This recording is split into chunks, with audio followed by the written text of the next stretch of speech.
कहानी शुरू होती है एक पुराने होटल से जो शहर के बाहर एक सुनसान जगह पर था। लोगों का कहना है कि उस होटल का एक रूम लव रूम के नाम से जाना जाता है, जहां प्यार की कभी मौत हुई थी।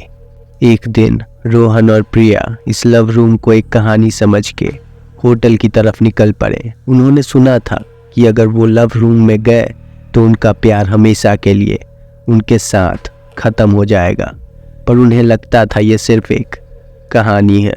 जैसे ही उन्होंने होटल का दरवाज़ा खोला, उन्हें एक अजीब सा एहसास होता है। दीवारें पुरानी थी पर रूम में अजीब सी चमक थी। रोहन ने कहा, चलो अंदर चलते हैं। उन दोनों ने अंदर कदम रखा। रूम में एक पुराना सोफा था और एक बड़ा सा आईना।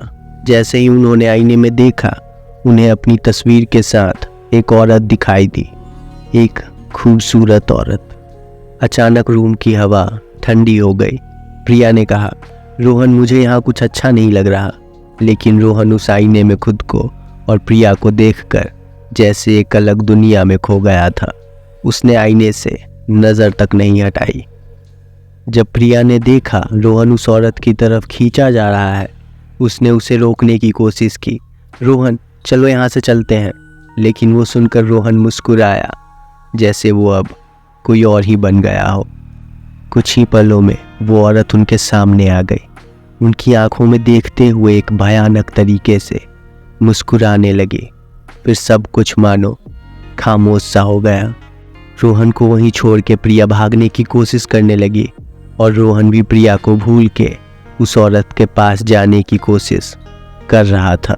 कुछ देर बाद प्रिया ने देखा कि रोहन उस औरत के साथ जाके खड़ा हो गया था और दोनों प्रिया की ओर घूरने लगे।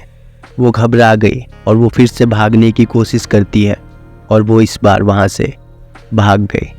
लेकिन वो दूर से एक आवाज़ सुनती है कि अभी सिर्फ प्यार मरा है, करने वाले नहीं। प्रिया होटल से भाग गई, लेकिन रोहन वहीं रह गया। कुछ दिनों के बाद रोहन प्रिया से मिलने उसके घर जाता है। प्रिया कंफ्यूज थी, वो यहाँ कैसे और कब आया।